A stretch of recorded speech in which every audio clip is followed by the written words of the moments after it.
My terrifying encounter with the house next door. It all began when a new family moved in next to me. At first, everything seemed perfectly ordinary. Friendly waves and casual hellos made me believe we had gained good neighbors. Little did I know their presence would unleash a living nightmare that would consume the very fabric of our suburban reality. As weeks passed, peculiar occurrences within their home caught my attention. Strange shadows danced in their windows at odd hours, and an unsettling silence cloaked the air like a suffocating fog. The feeling that something was amiss gnawed at my every waking moment. One night, unable to resist the eerie pull of curiosity, I peeked through the thin curtains of my living room window. What I witnessed was a scene straight from a horror movie. A dimly lit room adorned with bizarre symbols where the new neighbors engaged in rituals that defied my semblance of normalcy. In a desperate attempt to rationalize the inexplicable, I dismissed it as a one-time event, a twisted figment of my imagination. Yet, the sinister occurrences persisted. Late-night chants echoed through the thin walls, and the air carried the stench of something unnatural. As my paranoia intensified, I decided to investigate.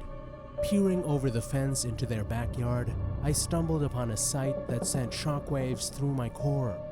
A makeshift altar, adorned with ominous relics, stood beneath the twisted branches of a gnarled tree. The neighbors, cloaked in hooded robes, chanted in unison, their voices carrying an otherworldly resonance. Terrified, I sought the guidance of local authorities, but my pleas fell on deaf ears. The police dismissed my claims as baseless, labeling me an overactive neighbor with an overactive imagination. Undeterred, I delved into the history of the seemingly ordinary family next door, only to uncover a trail of darkness that spanned generations. Legend had it that the house harbored a curse passed down from family to family. Rituals performed in the dead of night were said to open gateways to malevolent entities that thrived on the suffering of the living. The neighbors, unwittingly or not, had become conduits for forces beyond comprehension. As the night grew longer, the unsettling activities escalated. Shadows from their house seemed to seep into mine, a creeping darkness that defied the laws of physics. Sleep became a distant memory as the air itself pulsed with an otherworldly malevolence. In a final desperate plea for help, I reached out to a paranormal investigator. Together, we confronted the neighbors, only to find the house empty, as if it had never been inhabited. The investigator, a seasoned veteran of the supernatural, confirmed that we had stumbled upon a nexus of dark energies, a portal to a realm where nightmares manifested into reality. The neighbors were gone, leaving behind an empty house that seemed to sigh in relief. Yet, the echoes of their rituals lingered, a haunting reminder that the line between the mundane and the macabre can be thinner than we dare to imagine. To this day, the house next door stands as a vacant monument to the horrors that once lurked within. The memories of the neighbor from the abyss remain etched in my mind, a chilling testament to the fact that evil may dwell just a stone's throw away from the safety of your own home. The new neighbor. I'm here to share a story that still sends shivers down my spine whenever I think about it.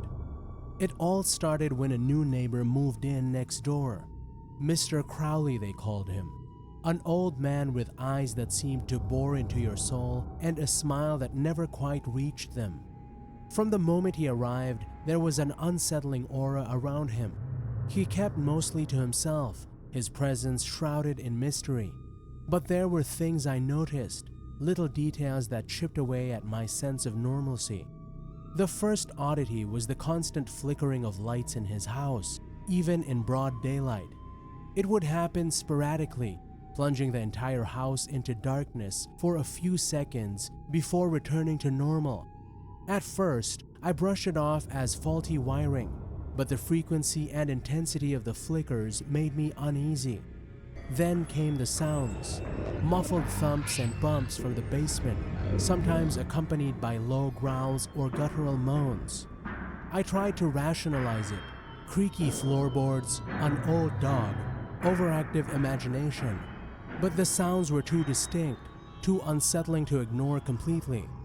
One stormy night, the power went out. The entire neighborhood was plunged into darkness, but Mr. Crowley's house remained eerily lit. An unnatural green glow emanated from his basement windows, casting long, distorted shadows on the street. Driven by a morbid curiosity and a sliver of concern, I peeked through my window. What I saw sent a jolt of terror down my spine. Mr. Crowley was standing in the basement, his silhouette contorted in an inhuman way. He was chanting in a language I couldn't understand, his voice raspy and guttural. The next day, I saw Mr. Crowley for the first time in weeks. He looked different. His eyes were sunken, his skin pale and clammy. He smiled, but it was a vacant, almost predatory grin. "You shouldn't have looked," he rasped, his voice barely above a whisper. Panic seized me. I stammered, trying to downplay my curiosity, but he just chuckled, a dry, humorless sound. "You'll see soon enough," he said, his eyes glinting with a malevolent light. "The darkness is coming, and it craves company." From that day on, the strange occurrences escalated. Dead animals appeared on my doorstep, their eyes gouged out. Shadows flickered in the corner of my vision, and whispers seemed to echo in the dead of night. I knew I had to get out. I reported Mr. Crowley to the police, but they dismissed my concerns as the ramblings of a paranoid neighbor. Fear gnawed at me, the feeling of being watched, of being hunted, never leaving my side. One night, I couldn't take it anymore.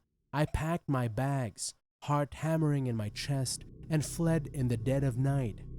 I haven't been back since, but the memories of Mr. Crowley and his chilling words haunt me to this day. Whispers across the fence. It all started with the arrival of the new neighbors, a seemingly ordinary couple, quiet and reserved. From the outside, their house exuded a serene charm, but the tranquility masked a darkness that would soon engulf our peaceful suburban enclave. As days turned into weeks, an unsettling silence enveloped their home. No friendly waves, no casual hellos, just an eerie stillness that seemed to defy the very essence of neighborhood camaraderie. Something felt off, but I couldn't put my finger on it.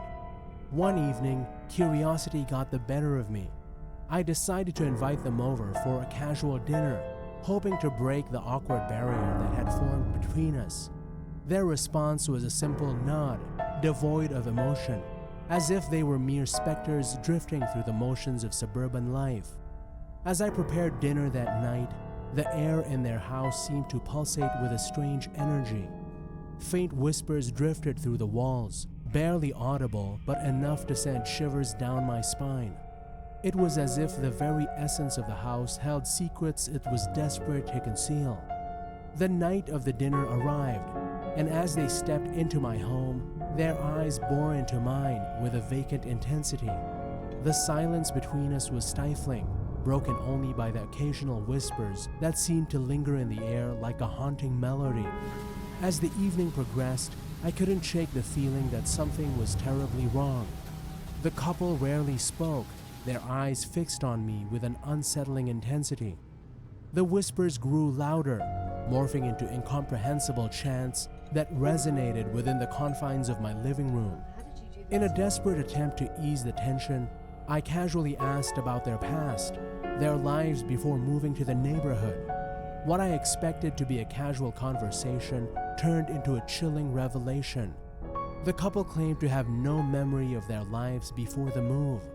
A veil of amnesia shrouded their past, and the whispers seemed to escalate, as if protesting the disclosure.